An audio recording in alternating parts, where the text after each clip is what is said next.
내년도 최저임금 결정을 위한 최저임금위원회 논의가 본격적으로 시작됐습니다. 가장 주목되는 것은 사상 처음으로 최저임금이 10,000원을 돌파할지인데요.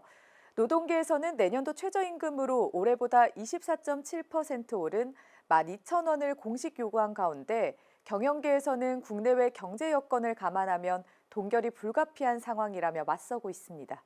이동규 기자입니다.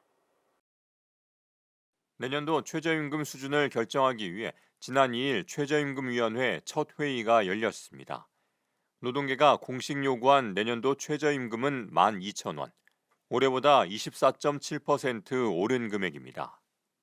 대한민국은 현재도 장시간 노동을 하는 국가이고 저임금과 장시간 노동의 문제는 노동자들의 건강권, 생명권, 인권과 밀접한 관련이 있습니다. 민주노총은 물가 폭등, 경제 위기 상황에서 최저임금 대폭 인상을 통해 저임금 노동자의 생활 안정과 성별 임금 격차 해소를 비롯해 사회 양극화의 문제를 제기하며 소상공인, 영세 기업이 함께 살아갈 방안을 제도적으로 모색하고 모두를 위한 최저임금을 위해 노력해 갈 것입니다. 하지만 경영계는 동결이 불가피하다는 입장으로 맞서고 있습니다. 국내외 경제 여건 등을 감안하면 동결할 수밖에 없다는 겁니다. 작년 기준 자영업자 대출은 코로나 이후 급격하게 증가하여 1,000조가 넘어섰고 자영업 대출자 가운데 56.4%가 다중채무자로 더 이상 대출이 어려운 한계차주로 추정이 됩니다.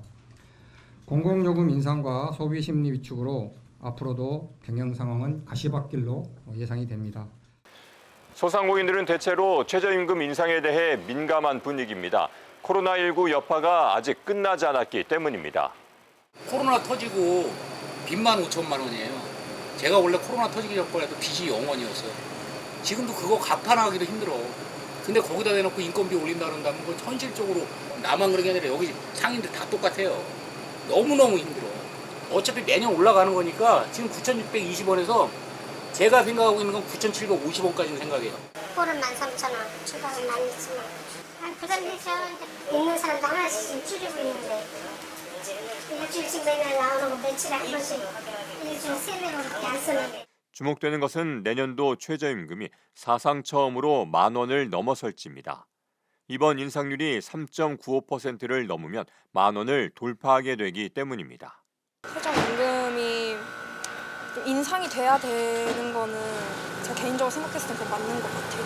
10,000원이 넘어가면은 경제 그런 고용주 입장에서는 좀 부담이 되기는 할 텐데 너무 좀 상충되는 것 같아서 지금보다는 몇백 원 더 올리는 게 일하는 학생들 입장에서는 더 긍정적이지 않을까 생각합니다. 최저임금을 업종별로 차등 적용할지도 관심입니다. 경영계에서는 여력이 있는 업종은 최저임금을 올리고 그렇지 않은 일부 업종은 낮게 정하자는 입장인 반면 노동계는 최저임금 취지에 위배되며 업종이 다르다고 필요한 생활비가 다르지 않다며 반대하는 상황입니다. 일마다 강도가 다 다르다 보니까 직종별로 좀 차등 지급이 되어야 된다. 아무래도 똑같이 최저시급을 받는다고 하는 거는 조금 아닌 것 같다는 생각이 있고요. 그리고 또 사람마다 또 일의 강도마다 다 이게 다른 거니까 그에 따라서 조금 조정이 필요하지 않나라고 생각합니다. 첫 회의부터 노동계와 경영계 입장이 팽팽히 맞서며 내년도 최저임금 결정이 쉽지 않을 것임을 예고한 가운데 2차 전원회의는 오는 25일 열릴 예정입니다. ESTV 뉴스 이동규입니다.